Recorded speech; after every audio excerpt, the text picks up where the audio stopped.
Bienvenue dans ce nouveau JT du grenier les amis, on va mettre l'autofocus, on va essayer de régler tout ça, normalement c'est bon, voilà, et bien écoutez, bienvenue dans ce JT du grenier avec mes singes, ma boule de cristal, mes marmottes et mes singes de la sagesse et toute la petite ménagerie normande.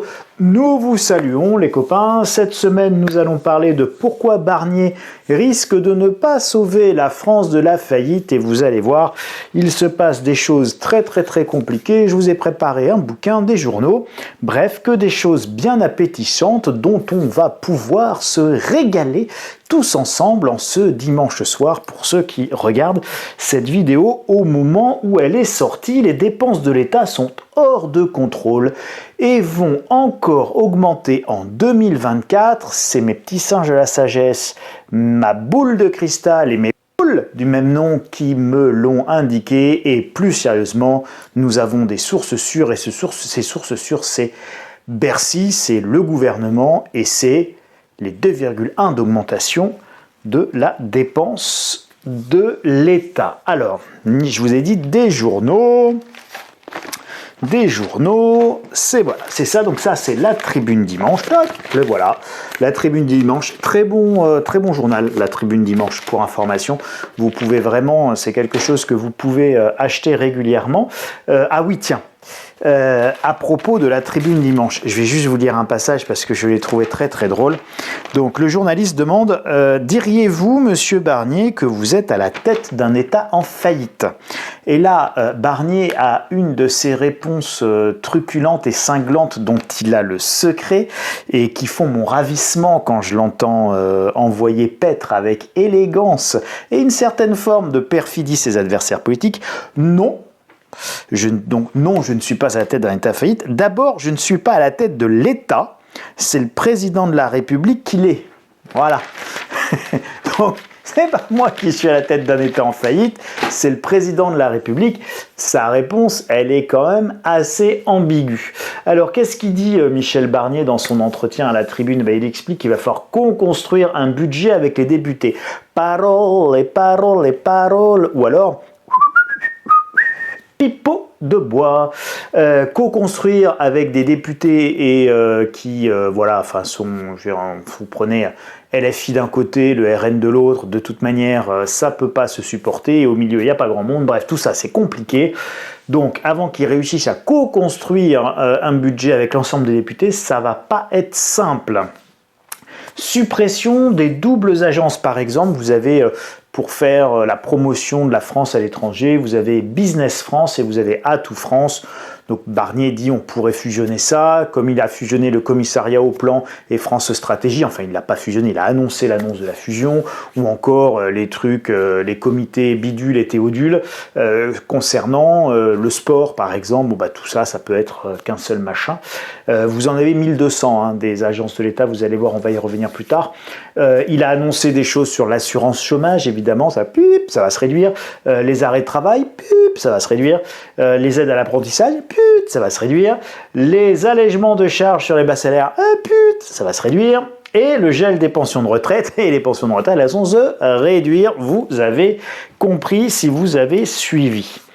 Dans les secrets de... Alors ça c'est le JDD, il est où mon JDD? Il est là. Le journal du dimanche, pareil, très bien. Vous avez des choses bien dans le JDD, notamment que ce soit le JDD ou la Tribune. Vous avez souvent des interviews, des articles qui sont de bonne qualité, enfin voilà, avec des bons chiffres, etc. C'est pas mal du tout. Pour la taxe sur les bénéfices des entreprises, il y aurait donc 2 paliers. On apprend ça dans le secret des derniers arbitrages. Donc il y aurait 2 paliers. Un taux pour les sociétés qui vont être entre 1 et 3 milliards d'euros de chiffre d'affaires, et un taux pour les sociétés et les entreprises qui sont au-delà de 3 milliards d'euros de chiffre d'affaires. Alors bon, le gouvernement attend 8,5 milliards d'euros, et à mon sens c'est très optimiste, parce que si je suis une entreprise de cette taille, bien évidemment, et que j'ai des gros bénéfices, je vais essayer de faire preuve de créativité comptable pour réduire au maximum le bénéfice. Et l'une des manières les plus simples de réduire son bénéfice, eh bien, c'est d'en profiter pour passer soit des charges exceptionnelles, se débarrasser d'un actif qui vous collait au basket depuis longtemps, avec lequel vous avez par exemple une moins-value latente, et bien là vous allez constater votre moins-value, vous allez vendre le truc qui va vous faire perdre de l'argent, vous allez constater la moins-value, et donc la moins-value elle va venir se déduire en gros de votre résultat net, donc ça va venir réduire vos bénéfices, et puis il y aura moins à payer de taxes exceptionnelles. Même chose pour le système de provision. Vous pouvez passer des provisions pour charges, dégradation de l'activité économique, inquiétude sur l'avenir économique, bref. On peut peut-être passer quelques provisions. Si vous êtes un constructeur automobile aujourd'hui, vous pouvez passer des provisions parce que les prévisions, elles ne sont pas vraiment très bonnes. Donc les prévisions n'étant pas très bonnes, les provisions peuvent être très bonnes, elles, et donc considérables en termes de montant. Et donc tout ça, ça vient réduire votre impôt sur les sociétés taxables, la base taxable, et donc il n'y aura sans doute pas autant que les 8 milliards et demi d'euros. Encore une fois, à mon sens, c'est très optimiste, mais enfin bon, on verra. Pour l'impôt exceptionnel pour les hauts revenus, 500 000 euros, il sera écrit dans la loi que ce sera provisoire. C'est, vous savez, le provisoire qui dure, on a l'habitude. Et que pour 2 ans, donc quand même, on apprend que c'est 2 ans, hein, donc ça devait être 1 an, et puis maintenant c'est 2 ans. Bon, ça finira 4 ans, 5 ans, 6 ans, et puis les 500K, ça descendra. Évidemment progressivement, parce que vous avez compris que le compte n'y est pas. Là, on parle des 0,3% des plus riches. Alors, hormis ceux qui reçoivent des salaires, mais c'est très rare à ce niveau de revenus qu'on reçoive que des salaires de salariés. Généralement, on est un chef d'entreprise, on a des sociétés, et donc on peut piloter sa rémunération, et pour ne pas payer cette surtaxe éventuelle, eh bien la solution la plus simple est de se payer moins, de se payer en dessous pendant 1 an, 2 ans, 3 ans, et puis d'attendre des jours meilleurs pour se réaugmenter et se payer plus. C'est quelque chose qui se fait évidemment de manière assez courante quand on gagne beaucoup d'argent. Enfin, 1200 agences pour 4 milliards d'euros, et donc c'est Laurent Saint-Martin, le ministre de la Dépense publique, attention, hein, il faut savoir débrancher un certain nombre de financements publics. D'ailleurs, sa phrase exacte, je vais me permettre de prendre le journal pour vous la citer exactement. On est à un moment où il faut savoir débrancher un certain nombre de financements publics, se fâche le ministre de la réduction des dépenses. Si on ne le fait pas, c'est irresponsable. Voilà. Donc là, je peux vous dire qu'il y a certaines agences qui vont évidemment être passées à la paille de fer, et c'est assez logique, évidemment. Et pourtant, malgré tout ça, le gel des pensions, l'assurance chômage et tout le tintouin, ça ne suffira pas. Accrochez-vous bien, les copains. Malgré toutes les hausses d'impôts sur les sociétés, sur les 0,3% les plus riches, dont on ne connaît pas encore le montant d'ailleurs, malgré le gel des pensions, eh bien les dépenses publiques vont augmenter de 2,1% en 2025. 2,1% d'augmentation, c'est au-delà des prévisions d'inflation, ça veut dire que les dépenses de l'État au sens très très large vont augmenter plus vite que l'inflation en 2025. Pas de quoi rassurer nos créanciers et encore moins nos agences de notation, et justement les agences de notation, parlons-en. Parlons-en, parce que là aussi on en parle dans le journal du dimanche, un article sur Fitch, Moody's et S&P, donc c'est Standard & Poor's qui mettent la France sous pression. Et oui, la réglementation européenne exige que les États soient notés 2 fois par an, enfin on dit évalués, c'est plus joli, selon un calendrier précis que je vais vous donner. Les agences de notation détiennent le pouvoir de créer et de déclencher des crises des dettes souveraines. Je vous rappelle que ce que nous empruntons, notre endettement, etc., on appelle ça les États souverains, donc ça donne les dettes souveraines, les dettes des États. La BCE devrait intervenir en cas de tension sur les taux d'emprunt de la France, et on n'en est pas si loin que ça d'un moment de tension. Alors ça, c'est source agence France Trésor, il n'y a pas plus officiel que l'agence France Trésor pour tout ce qui est la gestion de notre dette, puisque c'est l'agence de l'État qui est en charge justement du financement de l'État français, donc de lever la dette, d'émettre les OAT, ce qu'on appelle les obligations assimilables du Trésor. Bref, c'est eux qui gèrent la dette de la France et qui trouvent des sous. Alors regardez, vous avez le calendrier qui est là avec les dates et avec évidemment les notations actuelles. Alors si vous tapez Agence France Trésor, calendrier des notations de la France, vous allez tomber sur cette page et vous allez retrouver ce tableau que vous pourrez regarder en détail et à satiété pour vous régaler des mauvaises notes de la France. Alors, c'est passionnant. Fitch, on est AA-, Moody's, on est AA2, Standard & Poor's, nous sommes notés AA-. Et donc, nous allons être notés par Fitch le 11 octobre 2024. Alors, je crois que nous sommes le 6 aujourd'hui, donc le 11, c'est bientôt. Nous allons être notés évalués le 25 octobre 2024 par Moody's. Et c'est Standard & Poor's, la grosse agence américaine, qui fermera la marche le 29 novembre 2024. Le tout en plein psychodrame à l'Assemblée nationale et en pleine discussion budgétaire. Ça va être absolument génial. Regardez, je vous disais, les tensions sont pas si loin. Ça, c'est le taux d'intérêt auquel notre pays emprunte à 5 ans. Roulement de tambour, suspense, même si vous voyez tout. Ici, la France, nous empruntons à 5 ans au taux de 2,56%. Et allez, 2,566. Et 2,566, vous devez être d'accord avec moi a priori, c'est un chiffre qui est plus élevé que 2,484. Et 2,484, c'est le taux d'emprunt de la Grèce à 5 ans. Et oui les amis, vous voyez bien, vous n'avez pas la berlue, votre vue ne vous joue pas des tours. La France emprunte désormais plus cher à 5 ans que la Grèce. En d'autres termes, les créanciers internationaux préfèrent prêter leurs sous à la Grèce qu'à la France.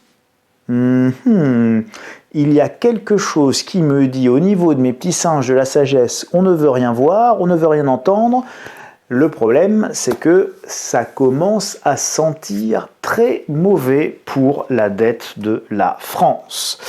Dernier petit truc que je voulais partager avec vous, que j'avais dans ma bibliothèque, c'est un bouquin de 2006. Attendez, je vérifie pourquoi. Oui, c'est ça, 2006. Le jour où la France a fait faillite, de Philippe Jaffray, inspecteur des finances, et qui a été entre autres président d'Elf-Aquitaine de 1993 à 1999. Voilà, c'était un grand commis de l'État, Philippe Jaffray. Voilà ce qu'il écrit en 2006, un bouquin qui s'appelle Le jour où la France a fait faillite. Alors, ça se lit comme un roman, ça démarre avec Pierre, Paul et Jacques, qui sont des hommes d'affaires avec leur famille, avec leurs enfants, seuls, etc., aux quatre coins de la planète, et puis les cartes bleues de ces hommes d'affaires sont bloquées, ne fonctionnent plus, et oui, la France vient de faire faillite. Je veux surtout vous raconter quelque chose, je vais vous citer un petit passage. Tiens, d'ailleurs, je vais vous remettre là. Voilà, c'est intéressant. Hein. AA-, AA-, AA-. Alors, nous sommes page 23. Amélie, la secrétaire de Jérôme Clavé. Alors, Jérôme Clavé, dans le bouquin, c'est le patron de l'agence France Trésor en 2006, quand il écrit ce bouquin. Donc Amélie, la secrétaire de Monsieur Clavé, on trouve la porte. Monsieur, j'ai en ligne Edgar Fitzgerald de Standard & Poor's. Oh, S&P 29 novembre. Vous pouvez le prendre ? Clavé bondit sur son téléphone. Passez-le-moi. Le ton de sa voix traduit une impatience inhabituelle. Bonsoir, je vous remercie de me rappeler. Avez-vous des nouvelles du comité ? C'est quoi ? C'est le comité de notation. Il est composé d'au moins 5 analystes seniors dans le cas de la France, sachez-le, ça c'est moi qui vous le rajoute. Et vous devez avoir une décision collégiale entre les 5 analystes. Et vous pouvez faire appel si un analyste émis des réserves ou des doutes sur la notation que va publier le comité. Bref, il y a des règles très très précises. Donc Clavé bondit sur son téléphone, le ton de sa voix traduit une impatience inhabituelle. Bonsoir, je vous remercie de me rappeler. Avez-vous des nouvelles du comité ? Bonsoir, monsieur le directeur. Oui, j'ai des nouvelles et je crains qu'à défaut de vous surprendre, elles ne vous fassent pas très plaisir. Le comité a décidé d'abaisser la notation de la dette souveraine de la République française. Comme vous le savez, cela affectera aussi toutes les entités qui ont la garantie de l'État, qui bénéficient de la garantie de l'État, ça c'est moi qui le rajoute, comme EDF et la SNCF. Je sais, s'impatiente le patron de France Trésor, agence France Trésor. Quel est le verdict ? BB+, lâche Fitzgerald d'une voix nouée. Américain d'origine irlandaise, marié à une Française, il vit à Paris depuis de longues années. Il a même acheté récemment une propriété dans le Gers. La dette de la France ravalée au niveau des obligations pourries. C'est insensé. Quand cette décision sera-t-elle publiée ? Demain matin à 8h, heure française, répond l'Américain. Écoutez, monsieur Fitzgerald, je vous le demande comme un service personnel, retardez cette publication.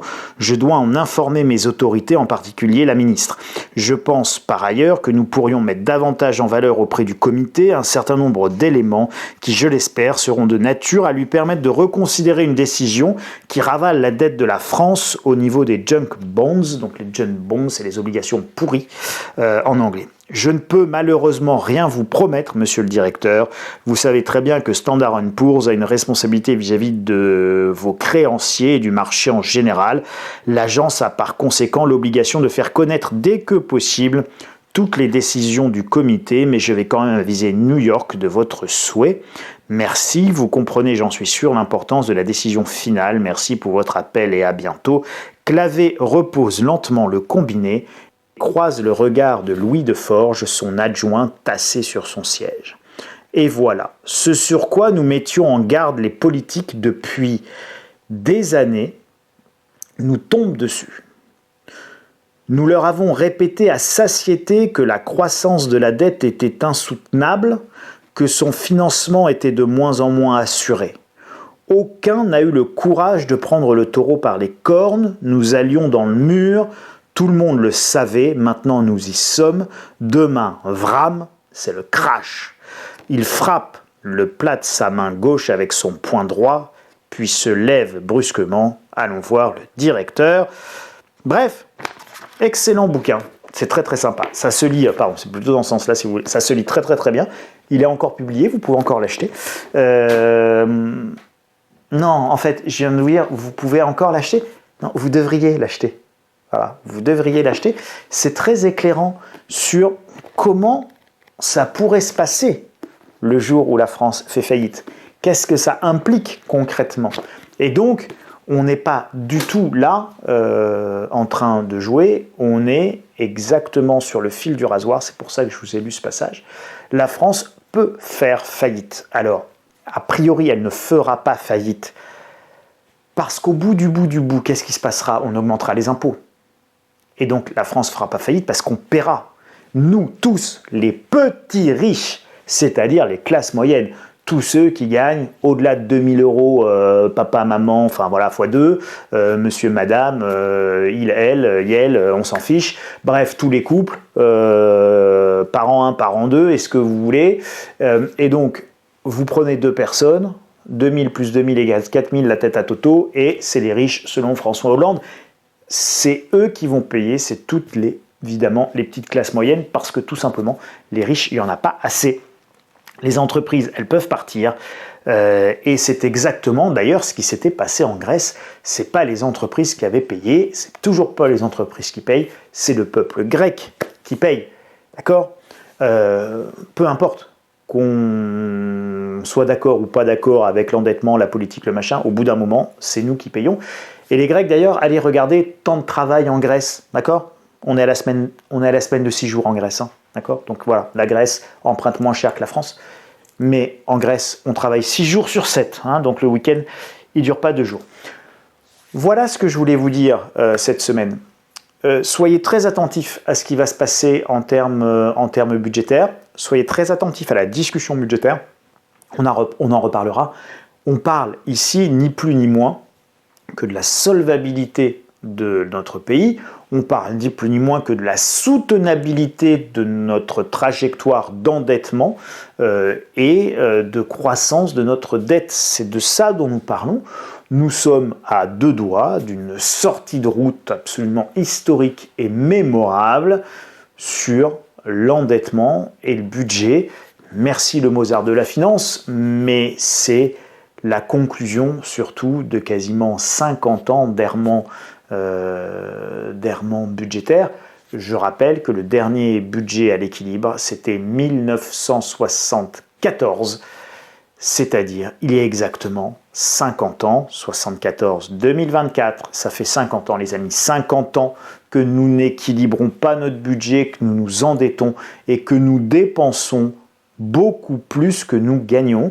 Ce n'est pas possible, vous pouvez taper du pied, vous rouler par terre, couiner à la justice sociale, dire qu'il faut payer des aides sociales, machin, etc. On ne peut donner des aides sociales que dans la limite des stocks disponibles.